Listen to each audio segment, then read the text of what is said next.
Salve galera, EDG na área de novo. Vou mostrar mais uma vez a seccionadora. Tá aí a maquininha pronta. Bom, eu tenho uma coluna aqui que vocês estão acompanhando o vídeo já sabem o quanto ela me atrapalha. Uma coluna e uma viga. E eu tenho um espaço aqui de 1,60 m mais ou menos de espaço. E eu consigo trabalhar ali legal. Coletor de pó. Tive que comprar um. Esse duto aqui é de ar-condicionado, eu comprei na Leroy Merlin, se eu não me engano eu paguei, eu acho que foi R$80 em 5 metros. O único problema dessa peça é que ela é muito sensível. Se ela ficar raspando no chão, que nem o meu chão aqui, que é esse piso antiderrapante, ela acaba desgastando com o tempo. Mas ela é sanfonada e ela acaba que consegue pegar esse comprimento todo da máquina daqui a aqui.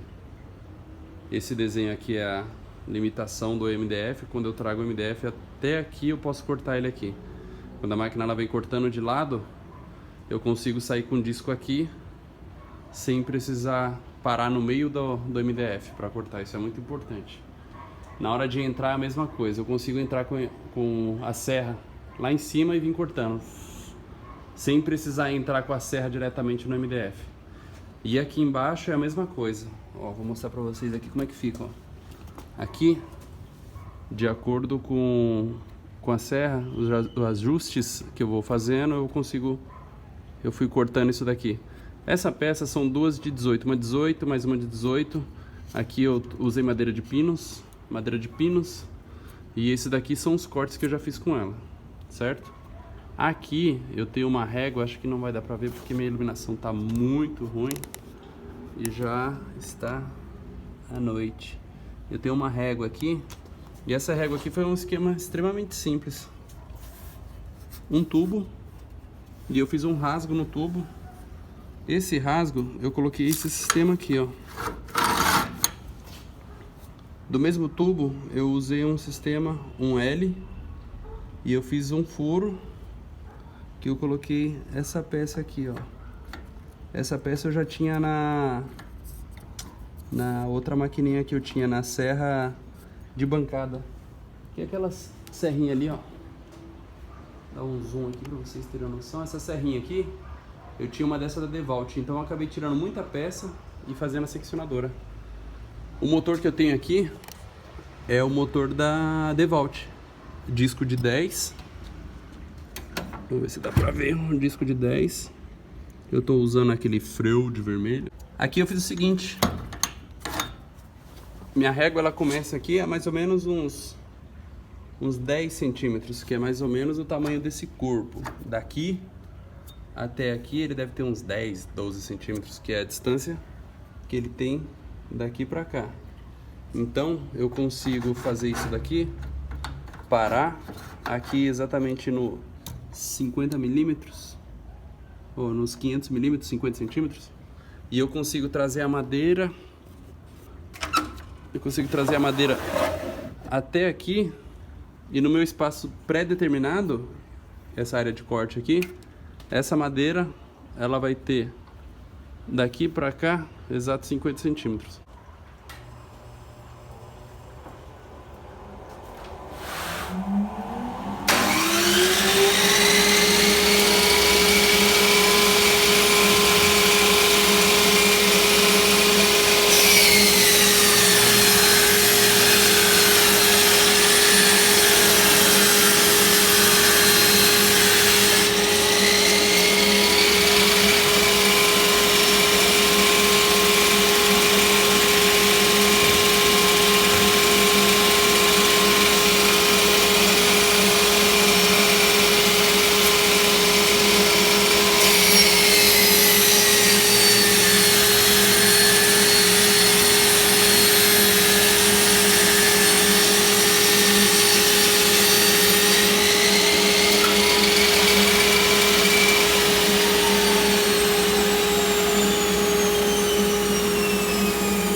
sem pó. sujeira acumulada do serviço passado. Esse daqui não é nem MDF, esse aqui é compensado. Bom, aqui não sei se vocês vão conseguir ver direitinho, mas esse daqui é o corte que a madeira, que a serra faz. Ó, tentar dar aproveitar a iluminação. Olha só o corte que essa máquina faz. O corte está extremamente perfeito. Não tem quebra de canto. Não tem marca de serra.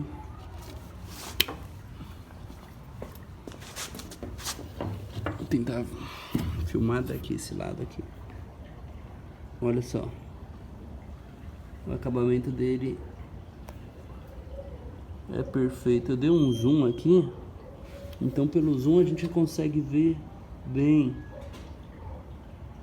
Ele tem uma falhazinha, mas ó, em relação ao meu dedo, olha o que é essa falhazinha. Nada. Esse ajuste é o ajuste mínimo que tem que ser feito aqui no disco na hora de cortar. Eu fiz um sisteminha meio manual. Esse daqui é o marcação errada e essa marcação aqui é a marcação mais certinha. Para virar, eu destravo aqui. Essa peça ela tem o ângulo de 90 graus, então eu faço isso. Eu tenho outra marcação aqui em cima, certo? Travei e eu consigo fazer o corte horizontal. Eu venho aqui, ó, destravo o meu freio. Sistema totalmente analógico, né, manual. Ó, lá em cima é um sistema extremamente simples. Pastilha de freio de bicicleta, pressionando ali o sistema lá em cima, ele trava. E aqui embaixo um sistema de pino que, opa, deixa eu ver se eu consigo pegar. Ali, ó, tem um buraco já pré-determinado. Esse buraco é meu ponto zero. E dele, ó, tá vendo que encaixa? Na hora que eu travo ali em cima, ele encaixa. Então ele determina aqui quando o meu corte vai ser extremamente perfeito. 0 graus ali, certo? Agora vamos aos desenhos ali, que eu vou mostrar pra vocês como é que funciona mais ou menos pelo desenho, tá bom? As medidas. Bom, vou usar esse espaço como base, certo? Digamos que isso aqui seja uma folha de MDF, uma chapinha de MDF. Tem 2,75 m por 1,85 m, certo? Já deixei mais ou menos pré-determinado. Eu tenho um disco de 10 polegadas. Esse disco de 10 polegadas, ele precisa, antes de cortar o MDF, ele tem que ter um espaço de entrada até um espaço de saída. Esse disco ele tem 250 milímetros, então vamos considerar 250 aqui e 250 aqui. Eu tenho um total de 3 metros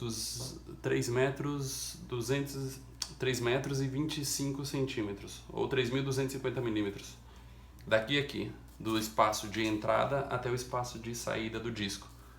Tanto na horizontal quanto na vertical, eu preciso de um espaço de entrada e saída. Porque se o disco sair antes, na hora de retirar ele da máquina, ele pode acabar lascando o pedaço do MDF. Quando se fabrica móveis, a gente trabalha muito com MDF formicado.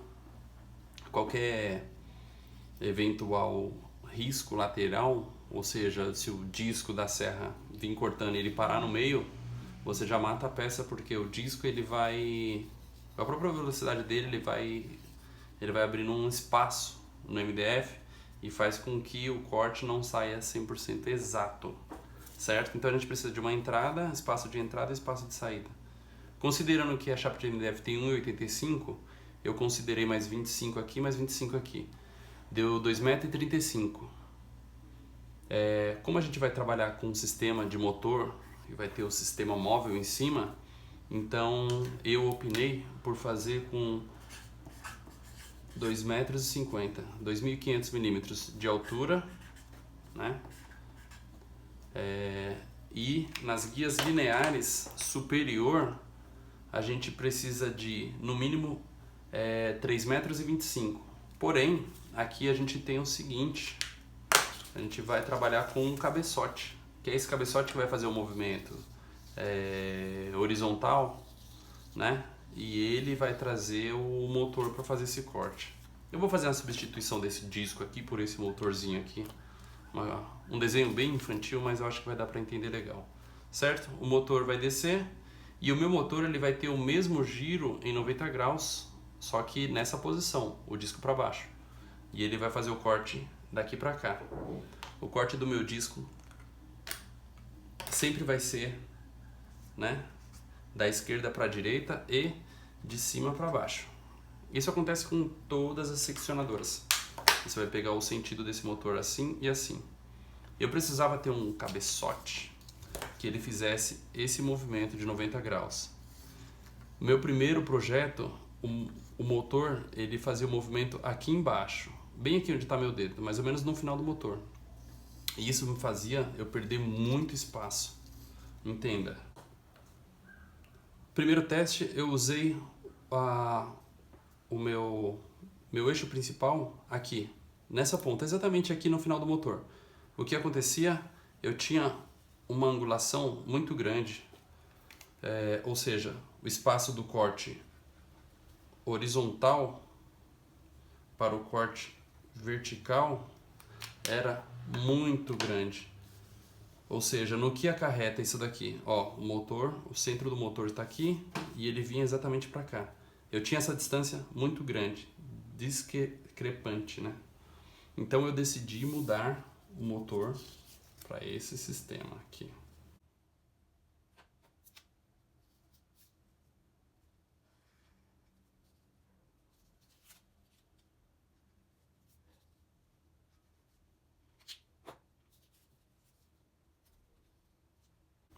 Quando eu decidi mudar o ponto do eixo daqui para cá, o mais próximo do motor, olha o que aconteceu.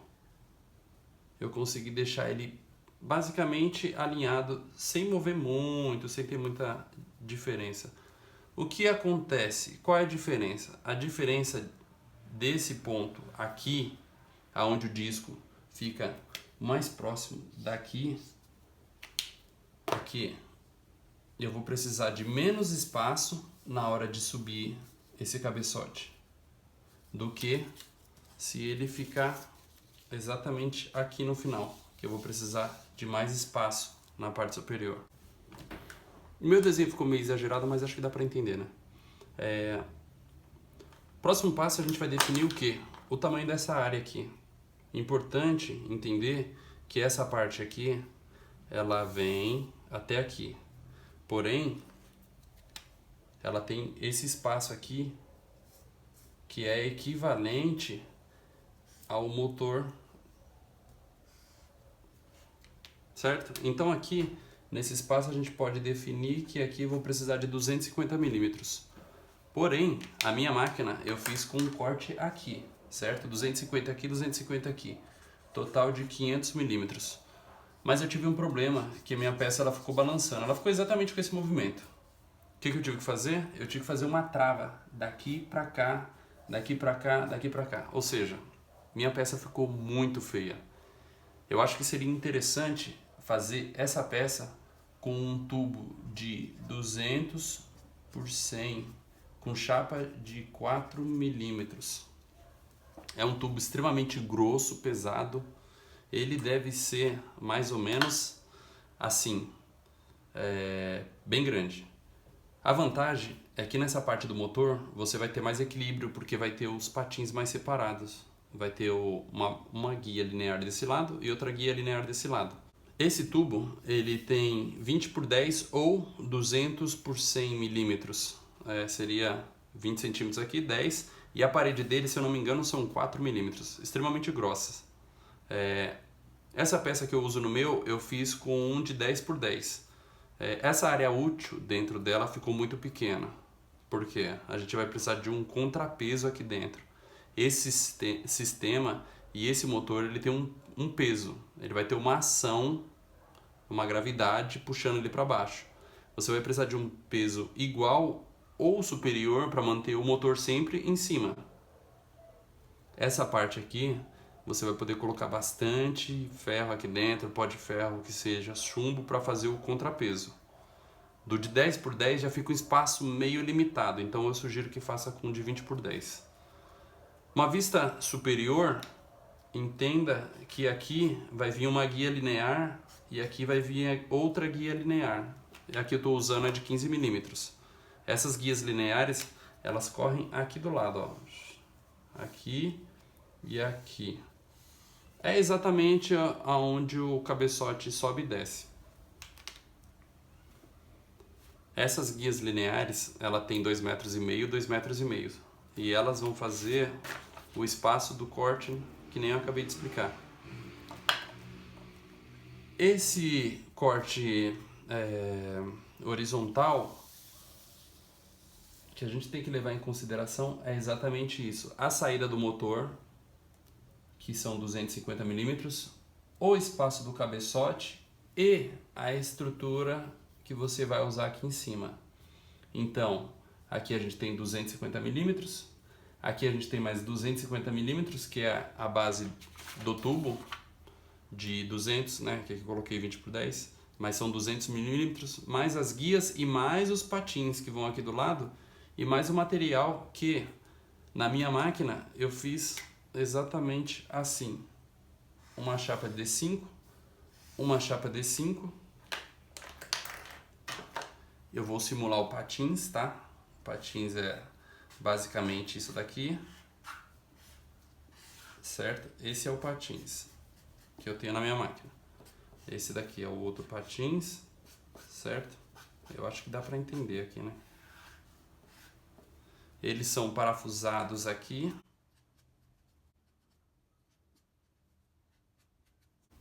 Eles são parafusados nessa chapa.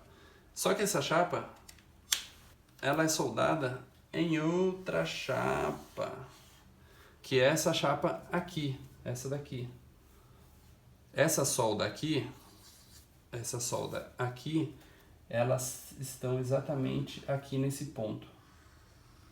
A vista frontal, e essa daqui é uma vista superior. Vendo de cima, seria como se fosse isso, né? Esse desenho. Levando em consideração que aqui eu tenho 250 milímetros, você tem que entender que você vai precisar de mais um espaço, que é exatamente essa saída aqui de fuga. Na minha máquina eu não fiz isso, porém, na hora de fazer o braço parar de balançar, eu tive que trançar. Bom, essa é a parte superior. O meu projeto antigo, ela tinha 500 milímetros e eu fiz todo o esquema de furação. Eu sugiro que seja feito assim.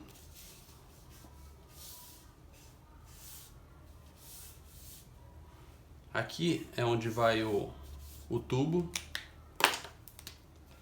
de 200 por 100.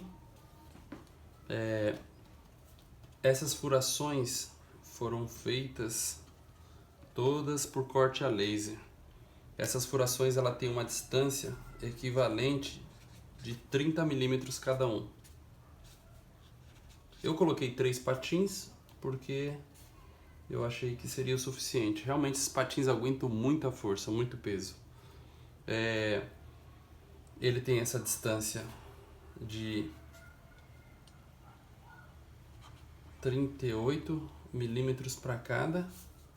Importante ressaltar que essa peça, ela precisa ser extremamente grossa para que você não tenha o problema de jogo. Minha chapa eu tinha feito com 5 milímetros, mas se você puder fazer de 10 milímetros ou mais, é melhor, porque ela vai ficar bem grossa e você não vai ter problema com elasticidade, né? Elasticidade seria aquele sistema do pêndulo lá. Esse é o desenho original. Eu fiz agora um rabisco pra gente ter uma ideia do que eu tô falando. E eu vou mostrar pra vocês mais alguma coisinha que eu fiz também. Essa parte aqui, eu reaproveitei esse sistema da máquina que eu tinha, da serra de bancada da Stanley. Esse espaço aqui dos 90 graus, que seria um sistema de regulagem, que nem vocês viram anteriormente, é uma peça mais ou menos parecida com essa. Eu tenho algumas peças aqui, se eu não me engano eu tenho 3. Eu pedi para ser feito e ela foi usinada na chapa de ferro de 2 milímetros. Uma peça extremamente importante. É no momento que ela define aonde é o zero e aonde eu vou cortar 90 graus, eu consigo fazer isso e travar aqui e aqui.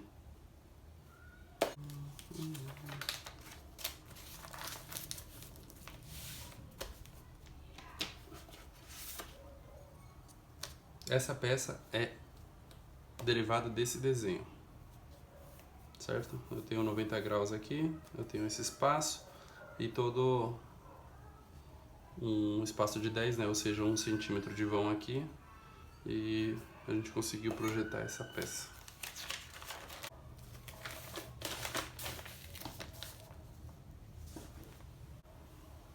Eu não sei se vocês vão conseguir entender, mas aqui foi alguns rabiscos que eu fiz com o antigo deslocamento do eixo. Eu vou refazer uns rabiscos aqui para ver se vocês entendem. Acabou que a minha peça principal ali do cabeçote, ela ficou com esse formato.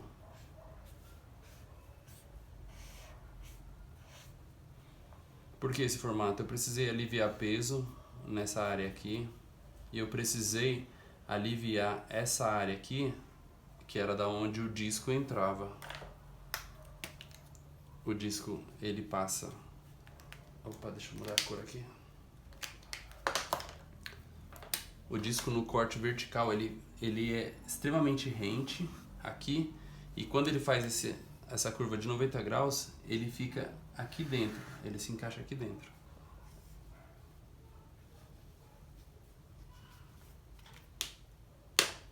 Espero que vocês tenham entendido. Se tiver alguma dúvida, deixa um comentário aí embaixo e eu vou tentar responder e tentar fazer um próximo vídeo falando sobre isso. Certo? Valeu!